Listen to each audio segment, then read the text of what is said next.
500 buts et passes décisives en seulement 464 matchs. Plus d'un demi-million d'euros par semaine au PSG.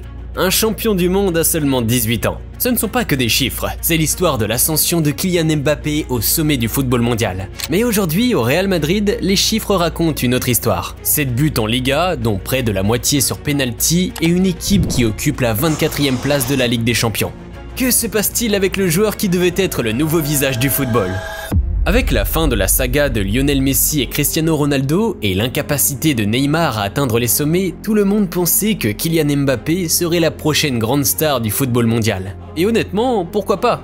À seulement 25 ans, il a déjà marqué et assisté 500 fois en 464 matchs. Ce ne sont pas des chiffres ordinaires, ce sont des statistiques qui marquent les esprits. Et le Real Madrid en était bien conscient. Ils le voulaient tellement qu'ils ont proposé la somme colossale de 200 millions d'euros pour le signer en 2022. Si on revenait en 2022 et qu'on disait à quelqu'un que Vinicius Junior serait plus performant que Mbappé en 2024, il aurait cru qu'on faisait une blague.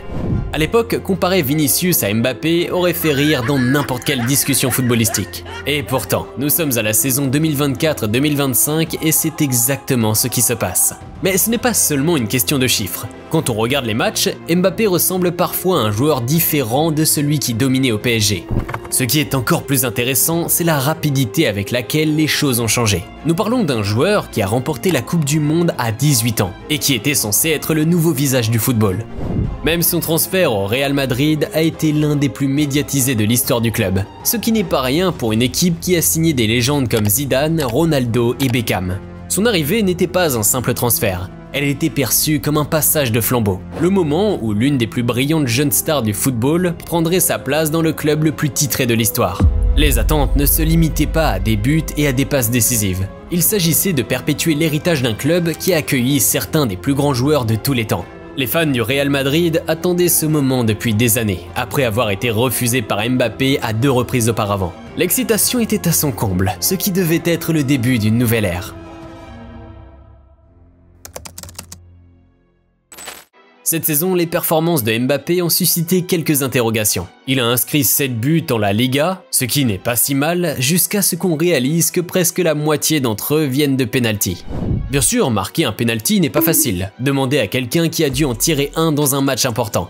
Mais pour un joueur du calibre de Mbappé, on s'attend à plus de buts sur jeu ouvert. Les chiffres deviennent encore plus frappants lorsqu'on les compare à ceux de Vinicius. 20 buts et passes décisives en 18 matchs contre les 11 contributions de Mbappé en 18 rencontres. Pour la plupart des joueurs, obtenir 11 participations en 18 matchs serait fantastique, et ils le célébraient. Mais Mbappé n'est pas comme la plupart des joueurs. C'est quelqu'un qui atteignait ces chiffres en un seul mois au PSG. Ce qui a vraiment attiré l'attention de tout le monde, c'est sa façon de jouer. Lors du récent El Clasico contre Barcelone, il a été attrapé hors jeu 8 fois. C'est dingue. Ce n'est pas seulement une question de statistiques. En le regardant jouer, on a l'impression que quelque chose ne va pas. Ses mouvements ne sont pas aussi précis, sa prise de décision est moins rapide et il semble parfois mal à l'aise dans son nouveau rôle. Lorsque l'on creuse un peu dans ses données de performance, la situation devient encore plus intéressante. Son taux de conversion des tirs a chuté de manière significative. Il est maintenant de 12,3% alors que les saisons précédentes, il dépassait régulièrement les 30%. Il prend plus de tirs que jamais, mais ceux-ci ne trouvent pas le fond du filet avec la même régularité qu'auparavant.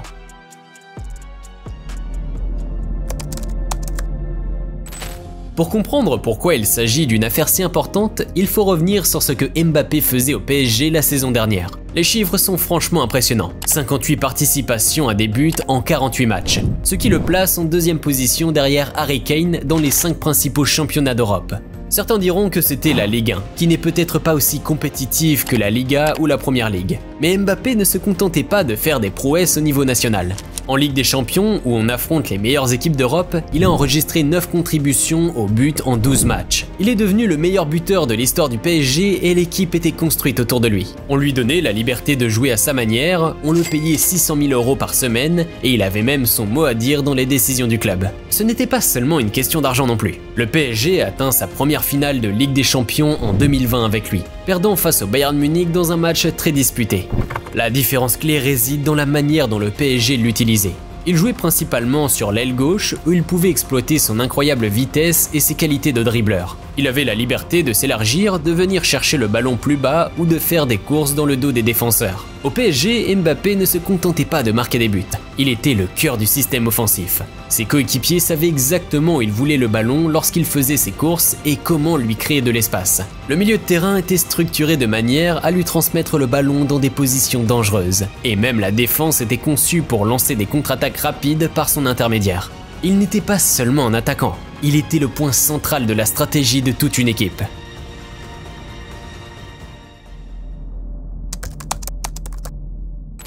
Passons maintenant à ce qui se passe au Real Madrid, où nous assistons à une situation complètement différente. C'est une équipe qui a remporté la Supercoupe d'Espagne, la Liga et la Ligue des Champions 2023-2024 avant l'arrivée de Mbappé. Tout le monde s'attendait à ce qu'il soit la dernière pièce du puzzle, le joueur qui rendrait Madrid inarrêtable. Au lieu de cela, les Madrilènes occupent actuellement la 24e place du classement de la Ligue des Champions, à 2 doigts de l'élimination. Le plus grand choc est survenu lors du Classico, où le Real Madrid s'est incliné 4-1 face au Barça. Il ne s'agit pas d'une défaite comme les autres, c'est leur pire défaite face à leur plus grand rival depuis des années. Pour un club comme le Real Madrid, ce genre de résultat est inacceptable. Ils sont également derrière Barcelone en la Liga, ce qui ne faisait pas partie du plan lorsqu'ils ont signé Mbappé. La pression au Real Madrid est différente aussi. Au PSG, Kylian était le roi. À Madrid, aucun joueur n'est plus grand que le club, qui a même laissé partir Cristiano Ronaldo à son apogée. C'est un club qui ne va pas déroger à ses règles ni changer tout son système pour un seul joueur, peu importe à quel point il est talentueux. Le Real Madrid a toujours privilégié le collectif. Oui, il y a eu des superstars, mais ils ont toujours fait partie d'une machine bien huilée. Actuellement, cette machine ne fonctionne pas correctement. L'équipe semble coincée entre essayer de jouer son style traditionnel et s'adapter pour intégrer sa nouvelle star. C'est comme s'ils parlaient 2 langages de football différents, et la traduction ne fonctionne pas encore parfaitement. Le problème principal n'est pas que Mbappé soit soudainement devenu un mauvais joueur, mais plutôt qu'on lui demande de jouer d'une manière qui ne correspond pas à ses points forts. Au PSG, il était un attaquant libre, partant de la gauche mais pouvant aller où il voulait. Au Real Madrid, on lui demande de jouer comme un attaquant numéro 9 traditionnel. Pourquoi ? Parce que Vinicius Junior a pris le poste d'ailier gauche à lui tout seul. On ne peut pas critiquer le Real pour cela. Vinicius a été incroyable et dans l'équipe a remporté 2 Ligues des Champions et se développant d'un talent brut à l'un des meilleurs joueurs du monde. Il a aussi une connexion spéciale avec les fans, car cela fait longtemps qu'il est au club. Cela signifie que Mbappé doit s'adapter à une nouvelle position, et cela ne se passe pas bien. Maintenant, il est souvent le joueur le plus avancé sur le terrain, dos au but, essayant de repousser les défenseurs, ce qui n'a jamais été son point fort. Mais l'adaptation ne se limite pas à la position. Il s'agit de comprendre une nouvelle culture footballistique. En France, les équipes jouaient souvent un football plus ouvert, basé sur la transition, ce qui convenait parfaitement à la vitesse explosive de Mbappé. Le football espagnol est différent. Les équipes sont plus disciplinées sur le plan tactique, les espaces sont plus réduits et les défenseurs sont des maîtres dans l'art de jouer le piège du hors-jeu.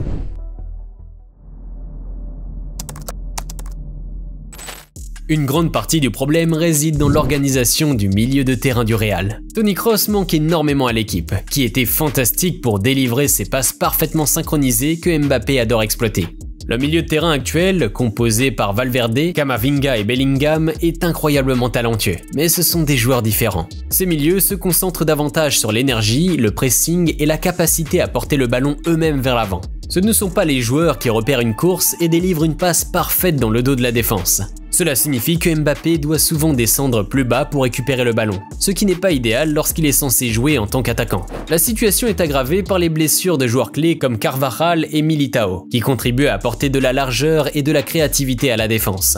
Sans eux, les schémas offensifs de l'équipe sont devenus plus prévisibles et plus faciles à contrer. Ce qui est particulièrement intéressant, c'est de voir comment cela affecte la construction du jeu. La saison dernière, avec Toni Kroos jouant en profondeur, les Madrilènes pouvaient changer de jeu rapidement et prendre leur adversaire au dépourvu. Actuellement, la construction du jeu est plus verticale, plus directe, mais aussi plus prévisible. L'incapacité du milieu de terrain à trouver Mbappé dans des positions dangereuses signifie qu'il doit souvent créer ses propres occasions, ce qui ne met pas en valeur ses qualités de finisseur.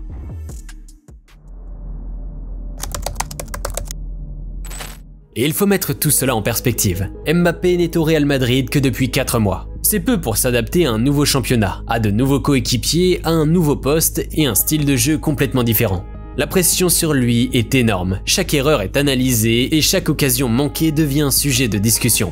Le championnat espagnol est également très différent du championnat français. Les joueurs jouent différemment, les équipes se positionnent différemment et il y a moins d'espace à exploiter. Quand on ajoute à cela les changements de positionnement et les ajustements tactiques, il n'est pas surprenant que Mbappé ait du mal à s'imposer. Ce qui est intéressant, c'est que malgré toutes ces difficultés, ses statistiques ne sont pas si mauvaises. La plupart des joueurs seraient ravis de ces chiffres. C'est juste que les attentes envers Mbappé sont tellement élevées que tout ce qui n'est pas spectaculaire est perçu comme une déception. À tout cela s'ajoute la situation de l'équipe de France. Mbappé a manqué les récents matchs contre Israël et l'Italie, et des rapports suggèrent qu'il ne veut jouer que dans des compétitions majeures. Cela a créé un peu de controverse, d'autant plus qu'il est le capitaine des Bleus. C'est une situation étrange car Mbappé a toujours été brillant avec la France, mais ses récents problèmes avec l'équipe nationale ont ajouté une pression supplémentaire sur ses performances en club. Certains pensent que son passage au PSG, où il avait tellement de pouvoir et d'influence, a pu affecter son attitude. Mais cette explication est sans doute trop simple. Alors, quelle est la solution? Eh bien, il y a plusieurs possibilités. L'une d'entre elles, dont beaucoup de gens parlent, consiste à augmenter le temps de jeu d'Arda Güler. C'est un milieu créatif qui pourrait fournir le type de passe dont Mbappé a besoin. Le faire jouer sur le côté droit pourrait aider à équilibrer l'attaque et éviter qu'elle ne soit trop orientée vers la gauche. Mbappé lui-même doit aussi adapter son jeu. Il pourrait s'inspirer de la façon dont Karim Benzema jouait à Madrid, en descendant parfois plus bas, en liant le jeu et en créant de l'espace pour les autres. L'équipe pourrait également essayer différentes formations ou configurations tactiques qui permettraient à Vinicius et à Mbappé de jouer dans leur position préférée. Oui, il y a des défis. Oui, les choses ne se sont pas déroulées aussi bien que tout le monde l'espérait. Mais nous parlons de l'un des joueurs les plus talentueux du football mondial, dans l'un des meilleurs clubs du monde. S'il parvenait à trouver cet équilibre, nous pourrions encore voir le Mbappé que nous savons tous qu'il peut être. Si vous avez aimé la vidéo, laissez un like et abonnez-vous pour plus de contenu. Et si vous voulez voir l'histoire d'Hendrick, de la pauvreté au Real Madrid, cliquez ici.